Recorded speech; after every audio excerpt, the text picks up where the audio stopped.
Good afternoon, adventurers. Beautiful, isn't it? You know, the creeks aren't normally so high. This is from the melt-off from our very first major snowfall here in western Washington. But that doesn't mean that we can't talk about snowshoeing. You go a few hundred more feet up the mountain into the forest, and you're going to find plenty of snow and activity to use your snowshoes.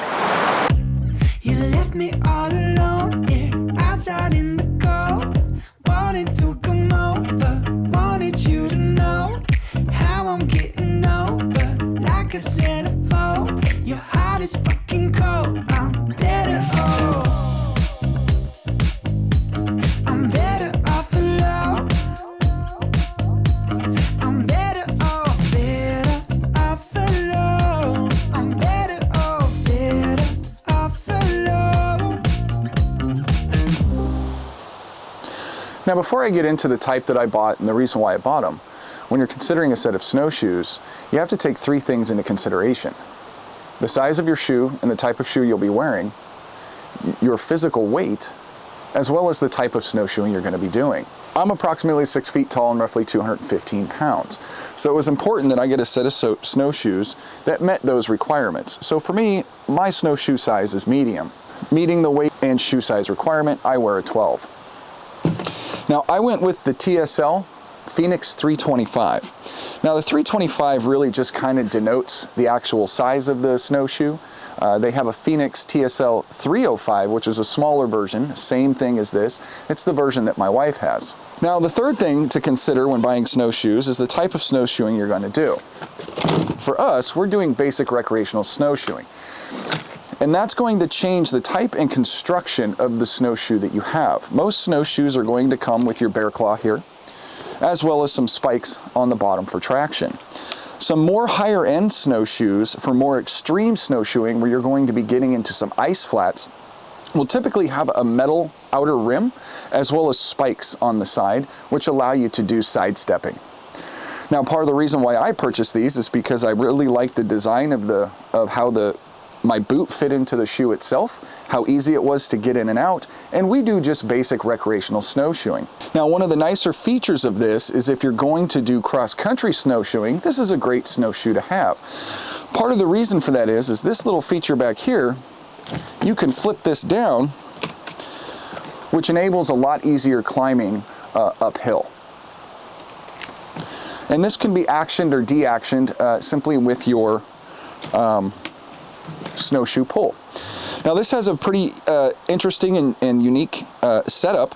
Once it's set up, you don't have to make any adjustments to it whatsoever. This allows you to change the size of the boot right down to the 1/8 of an inch, 1/4 inch. It's actually pretty accurate. I actually really like it. It has a quick clip ratcheting system to tighten it towards the toe of your boot, and to undo it, you simply pop this up and it'll loosen up. And I'll show you how it fits on my boot.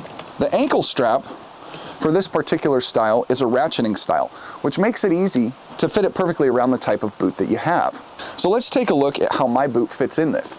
But before we do that, I want to point out something. Most snowshoes are going to come in a bag. The lower end ones that I've seen, the bag is actually canvas all the way around. I believe this is a 150 or 200D material, so it's actually pretty durable material. But most of them are complete canvas.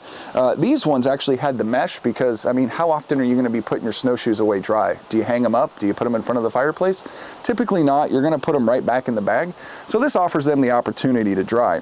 The only thing I really don't like about this bag, and doesn't make sense as a design feature, is the zipper doesn't go all the way around on both sides, which makes it a little tougher to get the snowshoes in and out, but I mean, that's really irrelevant. These snowshoes were $200, so they're kind of mid-range. You can certainly get some more inexpensive ones for yourself or your kids if you want to try it out before you invest heavily in a nicer set of snowshoes to see if you actually like it. But you also got to look at how often are you going to be doing it. Do you live in an area where you're going to get a lot of snowfall and you're going to have the opportunity to go out and snowshoeing? Out here, we have 20 acres of our own land, and we get several feet of snow out here a year, and it just makes for a fun time to hike around and walk around and enjoy our property in the creeks that you saw earlier. So let's get to showing you how my boot fits in these particular snowshoes. It's pretty easy to see which one is left and right, even though they're symmetrical in shape. it's which side this clip is on. You're gonna want this clip on the outside. Now I'm wearing a Loa style boot, which I think is perfect for this type of activity, which is a whole nother video that you'll see coming out here pretty soon. Now also, you'll notice that I'm wearing gaiters. Typically when I'm snowshoeing, I don't like to wear snow pants. Snowshoeing is a pretty rigorous activity, and I don't find that I'm falling down and laying in the snow very much. So I just typically wear a set of gaiters, good old-fashioned REI brand, and it's kind of a non-issue for me. Sorry for the camera shaking there. So you can see maybe a little bit. It's still a little loose back here. And you want to make sure that your toe is pushed all the way to the front. I've probably got at least one more notch that I can adjust this.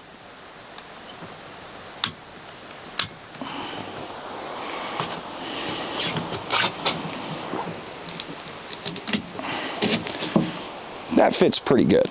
We're going to go ahead and just push this down, ratchet that in, tighten it up, and it's not as uncomfortable on the toe as you might think. The ankle strap here,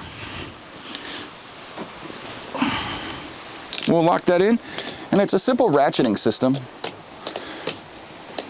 You can get it set up for your comfort level. Very comfortable shoe to use, really enjoyed it. So now that we got our boot fit, let's get the other one on and let's go have some fun.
Now to take them off, also fairly simple. This little yellow button here, once you push it back, you can undo the strap fairly easily, pull this up, and it loosens up right away. Now, if you've ever been snowshoeing before, or you're just getting into it, it's worthwhile to invest in a set of pulls. These are just basic REI $40 pulls. Pretty simple contraptions. You just twist, they extend, whoop, extended too much, and you can tighten them up. Very ergonomic handle, very easy to use, very comfortable in the hand. And typically you're going to be wearing a set of snow gloves, so you don't have to worry about hot spots or blisters. And it comes with a nice strap to put around your wrist, which is quite large enough to go around any snow gloves you would have. Usually these are going to come with a placard for the bottom to enable a little bit better traction. For us, when we were just kind of casually walking around the property and in the woods, we didn't really find that we needed this. However, if you're going to get out in the forest and get on some trails and actually do some ice shelf snowshoeing, these are going to be very handy and very helpful for you to get traction. And they have a metal point at the bottom. These will just enable some stability. And they are helpful if you're unfamiliar with snowshoeing, simply because standard walking is very difficult. Uh-oh. What in the fornication? Doing something as simple as just turning around in your snowshoes is way different than walking in your shoes. It actually requires, kind of like driving your car or doing a 3-point turnaround. You have to be very deliberate about what you're doing, or you could easily injure your knees, no different than skiing. If you are thinking about getting into snowshoeing and you don't want to invest this kind of money into snowshoes, because between these snowshoes and these poles, we were probably about $280, which I will tell you is kind of middle grade. It's not low end and it's not high end. Really high end snowshoes will run you well over $300. But you can actually go to your local REI and they'll actually rent snowshoes to you for the day for $15 a day, so you can get out there and you can try it out and see how you like it. And it'll also give you an opportunity to try out different styles and brands of snowshoes to see which ones might work for you. Well, that's it for today, adventurers. We're gonna head up the mountain, into the forest, and get into some snow. So if you're interested in checking out any more of our adventures, go ahead and subscribe. Make sure you hit the like button. See you next time.